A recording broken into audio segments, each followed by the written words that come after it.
Hello and welcome to our presentation over the conspiracy theory are health authorities hiding natural cures. The conspiracy theory is that health authorities are hiding natural cures for many illnesses. The conspiracy theory that health authorities are hiding natural cures did not originate from a single event. It evolved as people gained distrust in science and the internet gained popularity. With the rise of the internet, people were able to share information and their beliefs more freely, which led to a lot of misinformation and more people's speculations. More people's distrust in science grew because of what they believed was right. It began to gain more attention in the 1970s and 1980s, largely due to alternative health advocates promoting their views and opinions. People believe this because of their distrust of authorities or people who are higher up and have power. They also use confirmation bias, so they surround themselves with people who confirm their beliefs. Another reason would be the misinformation spread through social media and which people persuade others to believe. Historical skepticism and natural fallacy, which ultimately means that if something is natural, then it is safe. Lastly, misinformation about cancer cures, believing that authorities and so many people seek from profit from the idea.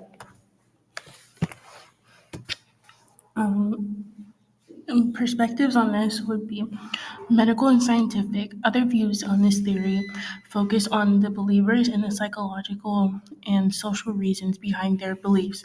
The scientific and medical community rejects this theory, calling it false because there is no solid evidence to support it. Experts say there's no proof that health authorities hide effective natural cures. For believers, however, base their views on distrust of large institutions like the government and the pharmaceutical industry. They argue that big pharma hides cheap natural remedies to make more profit from expensive patented drugs. Psychological and sociological perspectives explain that people are drawn to such theories because of cognitive biases, uncertainty, and the need to make sense of the unknown.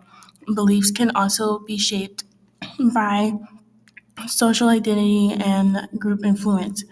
The COVID-19 pandemic added to this, increasing fear and uncertainty among many people.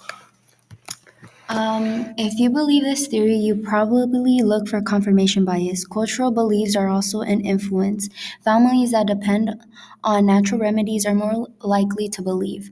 My family uses some natural remedies, but also trust regular medicine, which is why we do not believe the theory. On TikTok, I've seen ads for natural products claiming they've been used for centuries and that the government wants to silence them. A quick search shows these claims are false, making the theory even less believable.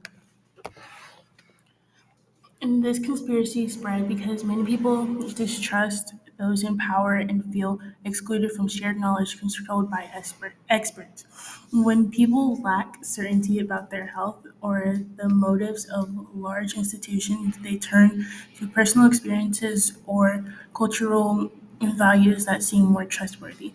Social media help this belief spread quickly by reinforcing certain perspectives and giving individuals a sense of belonging to a community that knows the truth.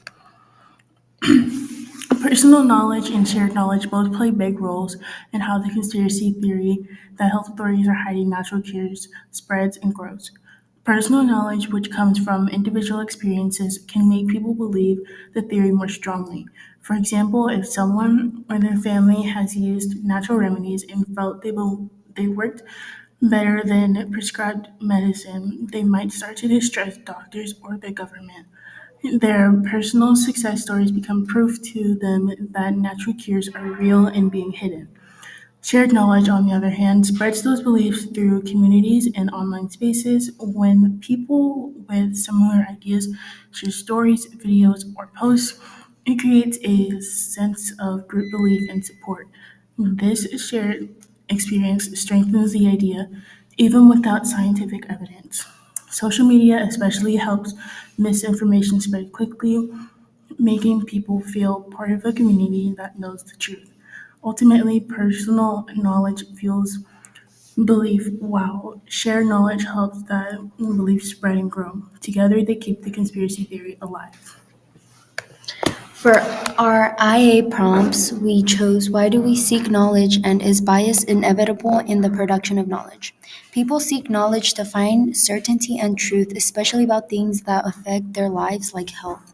In the conspiracy theory that health authorities hide natural cures, people's search for knowledge comes from a desire for control and mistrust, and those in power. Their ideas show how values and culture influence what people see as reliable or true knowledge. The theory also shows how different perspectives shape how people interpret information. A second order knowledge claim is that our search for knowledge is influenced not just by desire for truth, but also by our values and our need for certainty. For the second IA prompt, this conspiracy theory shows how perspective and values affect what people consider to be true.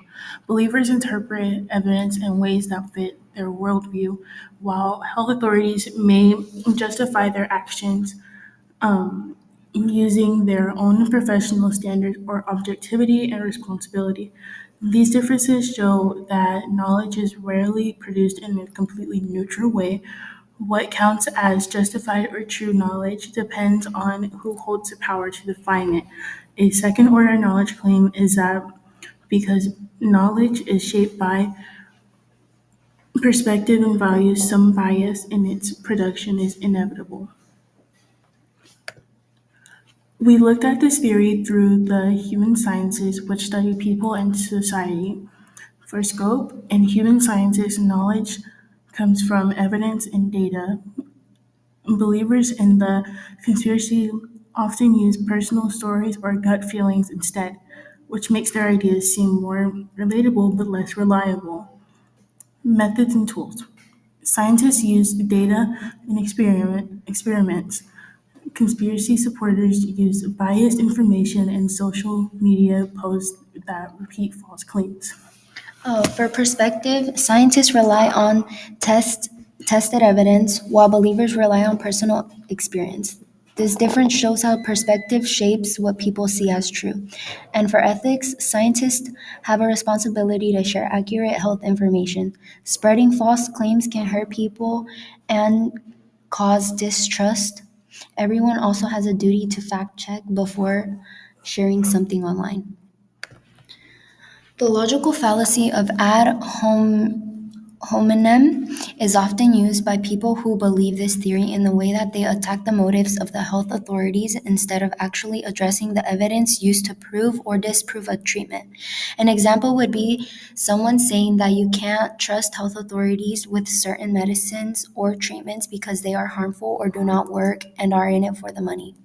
For one bias that is also often used is confirmation bias. People seek information that supports their belief while disregarding evidence that contradicts it.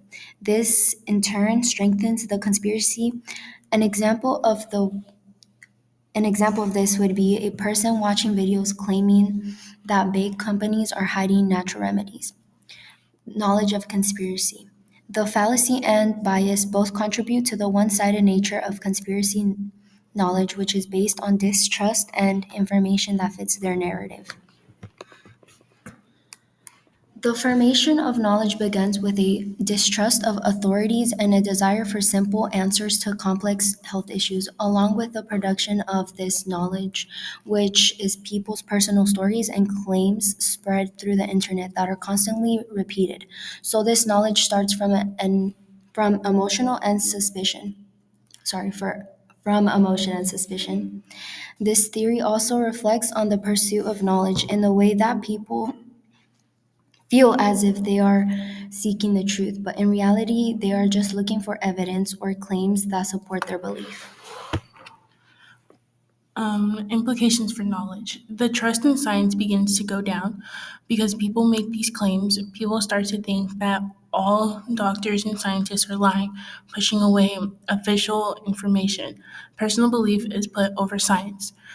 The consequences of that is when knowledge is spread this way, it can cause harm to those who are actually struggling with health problems and refuse to get help, which can be very dangerous.